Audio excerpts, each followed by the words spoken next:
आप मुझे क्यों बुलाना चाह रहे थे अपने गांव में? क्योंकि आपको लगता है कि मेरी बोलने से कुछ परिवर्तन आ सकता है, मेरी वाणी का कुछ प्रभाव हो सकता है, इसीलिए तो बुलाना चाह रहे थे। नहीं तो आप मुझे यूट्यूब पे भी सुन सकते थे, आते जाते भी देख सकते थे। लेकिन सोचिए कि बहन कुमारी मायावती जी का कितना बड़ा आशीर्वाद है, कितना बड़ा प्रताप है कि हम और आप एक दूसरे से इतनी रात में गाँव में बैठ करके मुलाकात कर ले रहे हैं। अगर आप मिशन मूवमेंट से नहीं जुड़े होते, हम नहीं जुड़े होते, तो हम BHU बनारस में नौकरी कर रहे होते, आप लोग यहाँ खेत खानी का काम, अपना घर बार का काम संभाल रहे होते, कोई एक दूसरे से परिचित नहीं होता।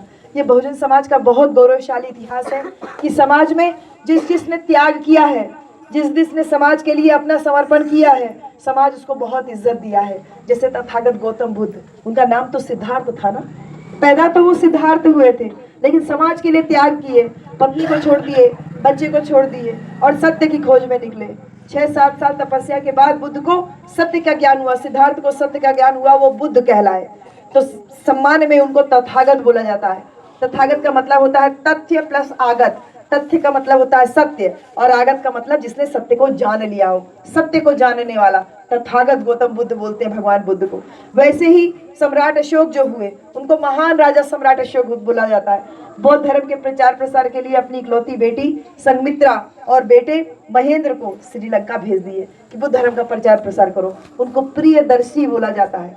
प्रियदर्शी मतलब लोगों का प्रिय हो, देखने में प्रिय, सुनने में प्रिय, जो लोगों के बीच का प्रिय हो, उसको प्रियदर्शी धम्म राजा सम्राट अशोक बोलते हैं। इसी प्रकार से शाहू जी महाराज, जो कि कुर्मी समाज में जन्मे एक बहुत बड़े राजा थे, जिन्होंने पहली बार अपने राज्य में आरक्षण व्यवस्था लागू किया, कोल्हापुर राज के राजा थे, उनको राज ऋषि बोला जाता है। राजश्री छत्रपति शाहू जी महाराज, राजश्री छत्रपति शाहू जी महाराज, नाम तो उनका शाहू जी महाराज है, लेकिन बोला जाता है उनको शाहू छत्रपति शाहू जी महाराज, राज ऋषि छत्रपति शाहू जी महाराज। इसी प्रकार से समाज ने बाबा साहब डॉक्टर अम्बेडकर, उनका नाम तो केवल भीमराव अम्बेडकर था ना, लेकिन उनको सम्मान से बाबा साहब बुलाते हैं हम लोग, नाम भी नहीं लेते। तो समाज के लिए उन्होंने त्याग किया, अपने बच्चों की कुर्बानी करी। 36 साल की उम्र में माता रमाबाई बाबा साहब को छोड़ के चली जाती है। कोई उम्र होती है बहन जी 36 बरस, 4 बच्चे खत्म हो जाते हैं। 36 साल की उम्र में माता रमाबाई भी बाबा साहब को छोड़ के चली जाती है।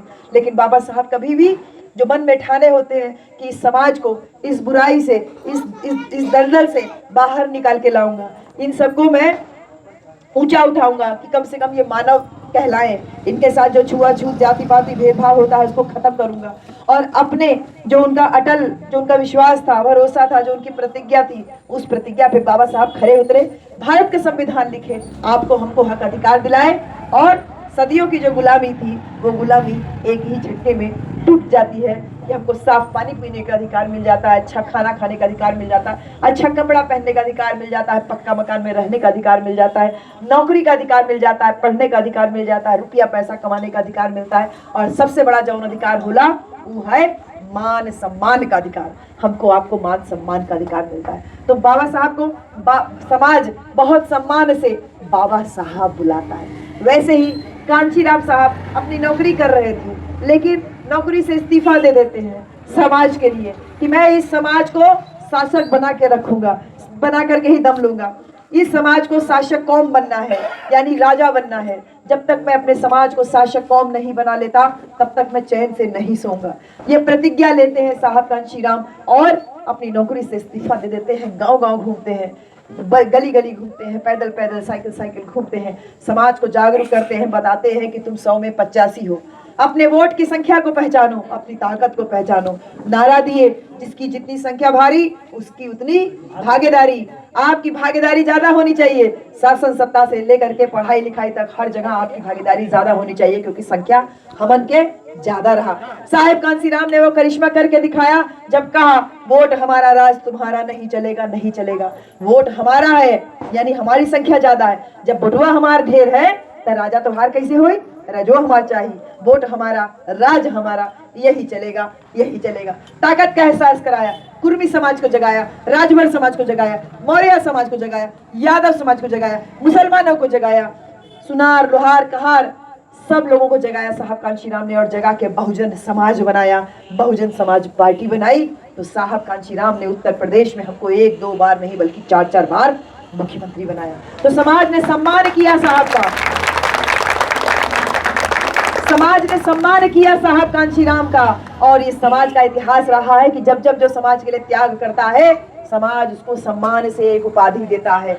बुद्ध को तथागत कहा, राजा सम्राट अशोक को धम्मप्रिय राजा देवा नाम, धम्मप्रिय प्रियदर्शी नाम दिया सम्राट अशोक को, शाहू जी महाराज को राजश्री छत्रपति की उपाधि दी गई। इसी प्रकार से डॉक्टर भीमराव अंबेडकर बाबा साहब को बाबा साहब कहा गया और साहब कांशीराम को मान्यवर कांशीराम कहा गया। और वही साहब कांशीराम के साथ में इतिहास रहा इस बहुजन समाज का कि त्याग किया साहब कांशीराम ने। और जब साहब कांशीराम ने काम करना शुरू किया, उसी बीच में साहब कांशीराम को एक बहुत तेज तर्रार लड़की से मुलाकात होती है। साहब को पता चलता है कि एक दिल्ली की एक सभा में एक महिला ने बहुत तेजी से, एक नौजवान लड़की 21-22 साल की लड़की ने खड़े होके भरी सभा में, एक चल रही थी नेता लोगों की सभा, जाति तोड़ो वाला एक सम्मेलन चल रहा था और उसमें 3 दिन का सम्मेलन था। नेता बार बार हरिजन हरिजन हरिजन शब्द इस्तेमाल कर रहे थे और उसी भीड़ में एक महिला बैठी थी, एक बच्ची बैठी थी, 21-22 साल की नौजवान लड़की बैठी थी। वो सुनती रही और आखिरी में हाथ उठा के खड़ा करती है कि मुझे भी कुछ बोलना है। और जब वो खड़ी होके बोलती है तो ये कहती है कि इस सभा में बड़े बड़े नेता तो बैठे हैं, लेकिन उनको संविधान में अनुसूचित जाति के शब्द का शायद पता नहीं है। बाबा साहब डॉक्टर अंबेडकर अनुसूचित जाति शब्द इस्तेमाल किए, अस्पृश्य शब्द इस्तेमाल किए, अछूत जाति इस्तेमाल किए, और जब संविधान लिखे तो अनुसूचित जाति शब्द इस्तेमाल किए। कहीं पे भी बाबा साहब ने हरिजन शब्द का इस्तेमाल नहीं किया। फिर आप लोग बड़े बड़े नेता हो के हरिजन हरिजन क्यों कह रहे हैं? हरिजन का मतलब होता है भगवान की औलाद। हरि माने भगवान और जन माने औलाद। और वही जो लड़की थी 21-22 साल की भरी सभा में कहती है, अरे अगर हम लोग हरिजन हैं, हम लोग भगवान की औलादे हैं, तो तुम लोग क्या शैतान की औलादे हो? वो थी उस भरी भीड़ में इतना बड़ा बोलने वाली और कोई नहीं, वो महिला, वो बच्ची बहन कुमारी मायावती थी, जिन्होंने आपको हमको इतने सारे लोग जो तमाम तरह से गाली देने का काम कर रहे थे, हरिजन शब्द बोलने का काम कर रहे थे, उनको भरी सभा में उठ करके बोला कि तुम लोग, अगर हम लोग भगवान की औलादे हैं तो तुम क्या शैतान की औलादे हैं? लेकिन जातिवादी लोग आज भी देखिए, हरियाणा का चुनाव हुआ, वहां पे कुछ नेता लोग हरिजन हरिजन शब्द बोल रहे थे। और आज भी अभी 1 महीना पहले बहन कुमारी मायावती जी ने वही स्टेटमेंट फिर दोहराया कि 1977 में, तब बहन जी की उम्र करीब 21-22-23 साल करीब थी, बोले 1977 में मैंने जो बोला था, क्या तुम लोग भूल गए हो जो आज भी वही बातें बहुत दोहरा रहे हो? क्या चाहते हो कि मैं वही बात फिर से तुम लोगों को दोहराऊं? बहन जी ने बहुत तेज सभा में जाकर के उस बात का फिर से विरोध किया। तो समाज, जो बहन कुमारी मायावती जी, जिन्होंने समाज के लिए जो त्याग किया, और इस त्याग को साहब कांशीराम ने जाना कि एक लड़की खड़े होकर इतना बड़ा बात सब नेता लोगों के बीच में बिना डर के बोली। साहब कांशीराम उनसे मिलते हैं और मिलके कहते हैं कि बेटा क्या बनना चाहती हो?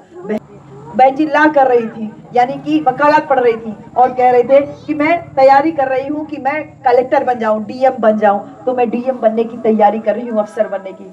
तो साहब कांशीराम उनसे कहते हैं कि मायावती, तुम गलत काम कर रही हो, तुम गलत काम कर रही हो, तुम पढ़ रही हो ये ठीक है, लेकिन तुम कलेक्टर बनने का तैयारी कर रही हो, ये गलत काम कर रही हो। तुम्हारे अंदर जो योग्यता है, उस योग्यता के तहत अगर तुम मेरे साथ चलो, समाज का काम करने के लिए निकलो, तुम ऐसी बनोगी कि सारे डीएम तुम्हारे अंडर में रहेंगे। बहन जी को ये बात समझ में आ जाती है और बहन जी अपने पिताजी से कहती है कि मुझे साहब कांशीराम के साथ में जाना है। पिता और पुत्री में झगड़ा होता है, कई दिन झगड़ा चलता है। वो कहते हैं कि नहीं तुझे डीएम बनना है, वो कह रही है नहीं मुझे साहब कांशीराम के साथ में चलना है। और एक दिन वही होता है जिसका बहन जी को डर होता है। बहन जी पिता का घर छोड़ देती हैं, क्योंकि पिताजी कहते हैं या तो तू कांशीराम को चुन ले और या तो अपने पिता के घर में रहे। बहन कुमारी मायावती जी अपने पिता का घर छोड़ देती हैं, अपना एक जोड़ी कपड़ा रखती है, सूटकेस रखती है, और फिर साहब कांशीराम के साथ में जब जाके बढ़ती हैं तो कभी पीछे मुड़ करके नहीं देखती।